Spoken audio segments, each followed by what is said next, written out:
In the name of Allah, the Beneficent, the Merciful. Heartily I Islamic greetings. Assalamu alaikum warahmatullahi wabarakatuh. সমস্ত অভিভাবক অভিভাবিকাকে আমার অন্তরের অন্তঃস্থল থেকে আন্তরিক শুভেচ্ছা আর আমার প্রাণপ্রিয় ছাত্রছাত্রীদের স্নেহ ভালোবাসা দিয়ে 2024 বর্ষের রেজাল্ট প্রকাশিত করতে যাচ্ছি। আল্লাহ পাক ছেলেদের সুস্থতার সঙ্গে পরীক্ষা সম্পূর্ণ করেছে এবং তারা আলহামদুলিল্লাহ খুব ভালো পরীক্ষা দিয়েছে। কিছু ছেলের হয়তো কোনো অসুস্থতাও দেখা গেছে, যেমন রনক বলে একটা ছেলে খুব ভালো রেজাল্ট করে, দুর্ভাগ্যের কারণে এবার পরীক্ষার সময় অসুস্থ হয়েছে। এরকম দু একজন বাচ্চা হয়ে থাকে, আল্লাহ পাক তাদেরকে আগামী দিনে আর সুস্থ রাখুক। যারা কিছু অ্যাক্সিডেন্ট হয়েছে, হাতে অনেকে লিখতে পারেনি, অ্যাক্সিডেন্ট হাত ভেঙে গেছে অনেকের, এরকম কিছু অঘটন ঘটেছে, তারপরেও ছেলেমেয়েরা পরীক্ষা দিয়েছে। আল্লাহ পাক তাদেরকে পরীক্ষা দিয়েছে, সেই জন্য আল্লাহ শুকরিয়া আদায় করি। এখন আমি বলবো যে পরীক্ষার ফলাফল সরকারিভাবে কিন্তু কে ফার্স্ট, কে সেকেন্ড, থার্ড এগুলো বলতে নিষেধ করে, কারণ এতে কিছু ছেলে মন দুঃখ পায়।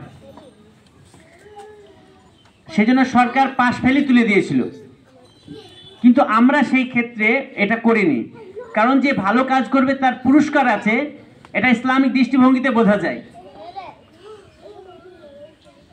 যে আমরা যারা ভালো কাজ করব তাদেরকে প্রশংসিত আল্লাহ পাক করেছে এবং তাকে জান্নাত দান করবেন। বিভিন্ন স্তরের জান্নাত রয়েছে, অতএব ভালো কাজের জন্য পুরস্কার আছে। যে পড়াশোনা ভালো করবে তাকে ভালো পুরস্কার দিতে হবে, এটা কিন্তু নিয়মের মধ্যে পড়ে। সরকারি চিন্তা ভাবনা এটা করেছিল না, কিন্তু আপনারা জানেন কেন্দ্র সরকার আবার ঘোষণা করেছে 8 পর্যন্ত পাশ ফেল থাকবে, 5ম থেকে 8 পর্যন্ত। কিন্তু ওদের সিস্টেম যাতে এমনি পাশ করে নেবে, দুবার আবার 1 মাসের মধ্যে পরীক্ষা নেবে, যা পাশ করিয়ে নেবে। আমরা বলতে চাইছি সরকারের সমালোচনা করছি না, কিন্তু পাশ ফেল ভালো কাজের পুরস্কার, খারাপ কাজ হলে তিরস্কার, এটা থাকা দরকার, না হলে তো ভালো খারাপ একই হয়ে যাবে। এই জন্য আমরা এটা রেখেছি। কিন্তু আমাদের ছেলে মেয়েদের এইভাবে আপনারা দেখবেন না যে হয়নি মানে তাকে বকাবকি, তার উপর একটা বিরূপ ধারণা, এরকম নয়, তাকে উৎসাহ দেওয়ার চেষ্টা করবেন। স্বাভাবিকভাবেই সবাই রেজাল্ট ভালো করেছে, রেজাল্ট দেখবেন, কিন্তু যার আশানুপাত হয়নি, হয়তো গতবার ভালো করেছিল এবার কিছুটা কম হয়েছে, তাহলে আপনি বললেন তুমি পড়োনি বা পড়ায়নি বা এরকম অনেক ধারণা তৈরি হতে পারে, তা নয়। ওকে আরেকবার উৎসাহ দিয়ে সামনেবার ভালো করার চেষ্টা করবেন। আর যারা ভালো করেছে তাদের আরও ভালো থাকার জন্য, আরও সুস্থ থাকার জন্য চেষ্টা করবেন। আমাদের কয়েকটি এক্সট্রা পুরস্কার আছে, সেগুলো নিয়ে যাবেন। যেমন এবার ড্রেস কোড যে মেনটেন করেছে তাদের একটা পুরস্কার রয়েছে। তো ড্রেস অনেকেই ভালো পরে আসে, তো একজনকে বাছা হয়েছে, মানে একজন, গোটা স্কুলে একজনকে বাছাই করা হয়েছে। এই জন্য অনেকের মনে হয় আমারও তো সব ঠিকঠাক হয়ে আসে, তবু একটা মেনটেন করেছি। এইগুলো নিয়ে একটা উৎসাহ বাড়ানোর জন্য করেছি, মন খারাপ করবেন না যে সবাইকে তো এই পুরস্কার। আরেক করেছি যে প্রেজেন্ট সর্বোচ্চ উপস্থিত হয়েছে সেই ক্লাসে, তাদের একটা পুরস্কৃত করেছি, যেন নিয়মিত স্কুল আসে। আশ্চর্য হবেন, 265 দিন আমাদের স্কুল চলেছে, তো 265 দিনই স্কুলে এসছে এরকম ছাত্র আছে। তো এটা খুবই আশ্চর্যের। আর ওটা উৎসাহ বাড়ার জন্য কিছু প্রত্যেক ক্লাসে ক্লাসে একটা করে পুরস্কার থাকবে। এই হচ্ছে আপনাদের পুরস্কার। আর ফার্স্ট, সেকেন্ড, থার্ডকে একটু, এগুলো পুরস্কার নয়, একটু উৎসাহ দেওয়ার জন্য, এগুলো খুবই দামি মূল্য জিনিস নয়, কিন্তু আমরা তাদেরকে উৎসাহ দিয়ে আরও ভালো রেজাল্ট করার জন্য। আপনারা এটা বাড়িতে দেখবেন।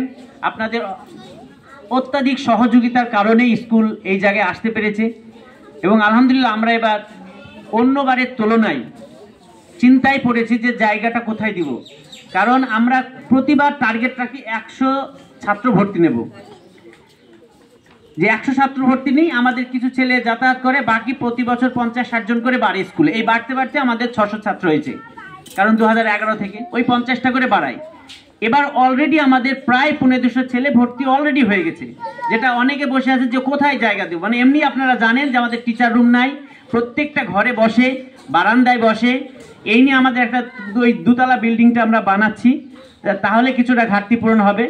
তো আপনারা, আপনাদের আশীর্বাদ ছাড়া এটা সম্ভব হতো না। এই কারণে আপনারা যে সহযোগিতা করেছেন, আগামী দিনও করবেন। আমরা আরও বেটার শিক্ষা আপনাদের কিভাবে বাচ্চাদের দিতে পারি তার প্রচেষ্টা চালিয়ে যাব, পরামর্শ দিবেন, এই বলে আমার বক্তব্য করছি। আপনারা রেজাল্ট স্বাভাবিক ঘোষণা করবে, একে একে নিয়ে যাবেন। আসসালামু আলাইকুম রহমতুল্লাহ। ধন্যবাদ। কর্ণধার সাহেবকে